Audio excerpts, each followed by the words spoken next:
नमस्कार दोस्तों, आज इस वीडियो में लेकर के आए हैं खरपतवार का गुणन यानी खरपतवार की वृद्धि कैसे होती है और गुणन या प्रजनन। खरपतवार की वृद्धि या प्रजनन। देखिए दोस्तों कि खरपतवार की जो वृद्धि होती है, गुणन होता है या इसका प्रजनन होता है, ये दो माध्यमों से होता है। कितने माध्यमों से? दो माध्यम से होता है, बीज द्वारा और वानस्पतिक भाग द्वारा। वानस्पतिक भाग द्वारा खरपतवार का गुणन होता है, इनकी वृद्धि होती है। देखिए बीज द्वारा जो वृद्धि होती है, बीज द्वारा क्या क्या वृद्धि हो सकती है, कैसे होती है बीज द्वारा वृद्धि। देखिए अनेक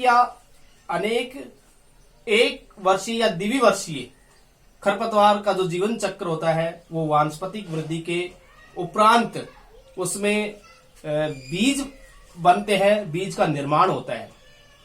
कि एक वर्षीय या बहुवर्षीय जो खरपतवार का जीवन चक्र होता है उसमें वानस्पतिक वृद्धि होती है और वानस्पतिक वृद्धि के बाद उसमें बीजों का निर्माण होता है और वो बीज उत्पादन जो होता है उसे लेकर के ही ये खरपतवार का निर्माण होता है। तो खरपतवार का जो गुणन होता है वो बीज द्वारा होता है। दूसरा आता है कि वानस्पतिक भाग द्वारा। अब वानस्पतिक भाग क्या है? देखिए जो पौधा होता है उसके जो विभिन्न वानस्पतिक जो भाग होते हैं खरपतवारों का, उसमें गुणन होने में बहुत सहायक होते हैं। तो उसके अंश हैं, टुकड़े हैं, वो उसके विशिष्ट रूपांतरण होते हैं।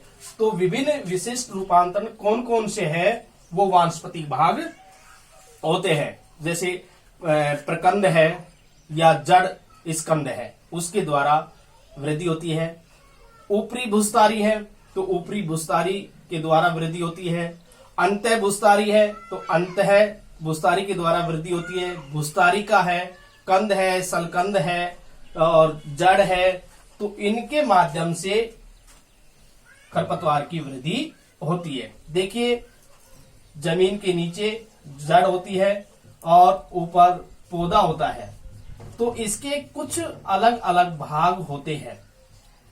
जड़ द्वारा, कंद द्वारा, तने द्वारा या अंतः भूस्तारी का, तो ये जो होते हैं तो उनके द्वारा इनकी वृद्धि होती है। तो पौधे को हम ऊपर से काट दें तो लेकिन वो फिर भी वो वृद्धि करता रहता है। कुछ खरपतवार ऐसी होती है जिसका तने के न होकर के जड़ों से ही उसका विस्तार होता है। सलकंद होते हैं, बल्ब जिसको बोलते हैं, उसके द्वारा भी वृद्धि होती है।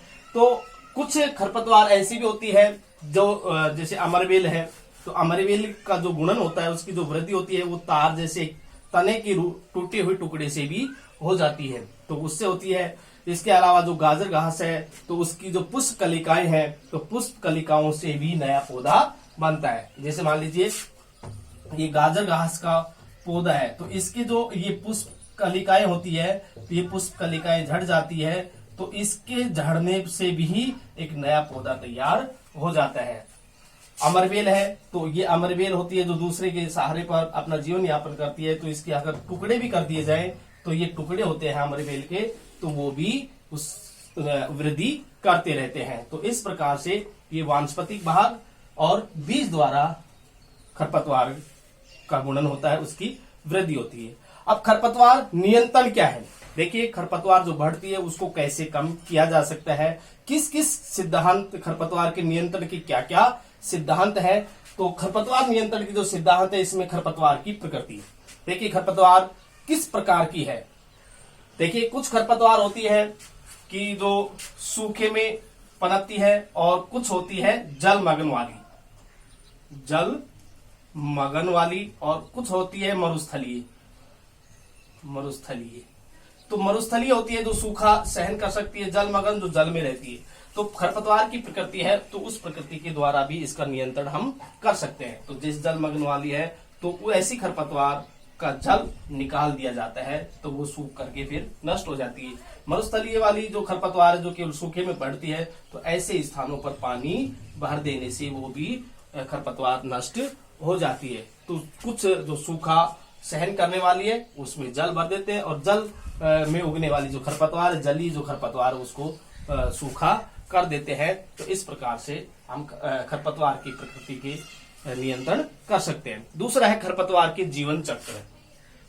जीवन चक्र, अब खरपतवार का जो जीवन चक्र है उसमें क्या होता है, देखिए कुछ एक खरपतवार होती है जो फूल आने या बीज बनने से पहले ही नष्ट करना उसकी रोकथाम होती है। तो यानी कि उसका जो जीवन चक्र होता है, तो जीवन चक्र पूर्ण होने से पहले ही उसको नष्ट करना, यानी कि जब उसमें फूल आते हैं तो उससे पहले ही उसको नष्ट कर देते हैं, या उसमें फली आती है तो उसको पहले ही उसको नष्ट कर दिया जाता है। तो अंकुरण होते ही खेतों की जुताई करके उसको दबा दिया जाता है, उसको नष्ट कर दिया जाता है, ताकि भूमि में वो पुनः स्थापित नहीं हो। तो इस प्रकार से खरपतवार के जीवन चक्र के आधार पर भी हम उसको नियंत्रित कर सकते हैं। तीसरा है सुसुप्त अवस्था का ज्ञान। देखिए सुसुप्त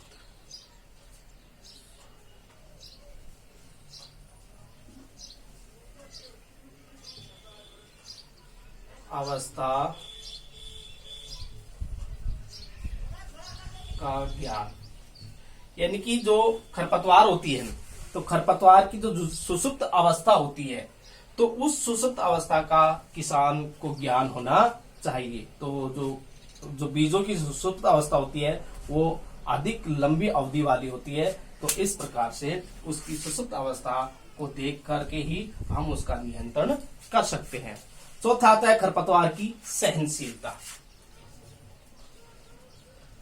खरपतवार की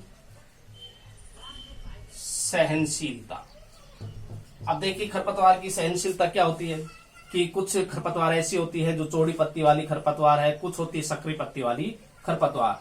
तो ऐसी खरपतवार जो चौड़ी पत्ती वाली खरपतवार है जैसे, तो उसके लिए 2,4-D का प्रयोग हम कर सकते हैं, यानी कि जो चौड़ी पत्ती वाली जो खरपतवार है उसको नष्ट करने के लिए 2,4-D का प्रयोग कर सकते हैं। लेकिन सकरी पत्ती वाली जो खरपतवार है उसको नष्ट नहीं कर सकते। तो ऐसी जो खरपतवार होती है तो उसकी सहनशीलता का ध्यान में रखा जाता है। और जो शाकनाशी जो होते हैं, उस रसायन होते हैं, उनका हम प्रयोग दलहनी तिलहनी जो फसल होती है और चौड़ी पत्ती वाली जो फसल है उसमें हम नहीं कर सकते हैं। तो जो खरपतवार की जो सहनशीलता है तो 2,4-D ये जो है, तो इसका प्रयोग हम चौड़ी पत्ती वाली खरपतवार के लिए कर सकते हैं, चौड़ी पत्ती वाली खरपतवार। लेकिन जो तिलहन और दलहनी जो फसल है उसकी जो चौड़ी पत्ती वाली होती है तो उसमें हम ये नहीं कर सकते हैं। ठीक है, तो इस चीज का विशेष ध्यान रखना है कि चौड़ी पत्ती वाली में भी दलहनी और तिलहनी फसल के अंदर नहीं करनी चाहिए, और सकरी पत्ती की में भी ये नहीं हो पाती है। तो कुछ रसायनों का हम प्रयोग इस प्रकार से कर सकते हैं। अब उसके बाद में आता है पांचवा, जनन विधियां। अब जनन विधियां क्या कही जा सकती है, जनन विधियां। अब जनन विधि का मतलब होता है कि बीज द्वारा जो जनन करते हैं, चाहे वो जंगली चौलाई हो, जवासा हो, कृष्ण नील हो, सत्यानाशी हो, प्याजी हो, तो ये आदि जो इनकी वृद्धि होती है जो बीजों के द्वारा होती है। तो इस प्रकार की जो खरपतवार होती है उसकी हम जनन जो विधि है बीज बनने से पहले, यानी कि इस जो बीज बनते हैं तो बीज बनने से पहले ही उनको नष्ट कर दिया जाता है, या ऐसी खरपतवारों की रोकथाम करना संभव होता है। खरपतवार का जो वानस्पतिक अंग होते हैं, अंगों से जो जनन होते हैं, तो उन्हें खेत की गहरी जुताई करके हम उसको नष्ट कर सकते हैं और उस पर नियंत्रित कर सकते हैं। जैसे मान लीजिए मोथा है, उसकी जड़ें गहरी होती है, दूब घास है वो भी लंबी तक चलती है, लंबी गहराई तक होती है। तो ऐसी दूब घास इनको गहरी जुताई करके हम इसको नष्ट कर सकते हैं। और कुछ खरपतवार ऐसे होती है जिसके बीज बनते हैं, तो बीज बनने से पहले ही उसको हम नष्ट कर सकते हैं। तो इस प्रकार से ये खरपतवार नियंत्रण के सिद्धांत है। ठीक है, नेक्स्ट वीडियो में फिर देखेंगे। धन्यवाद।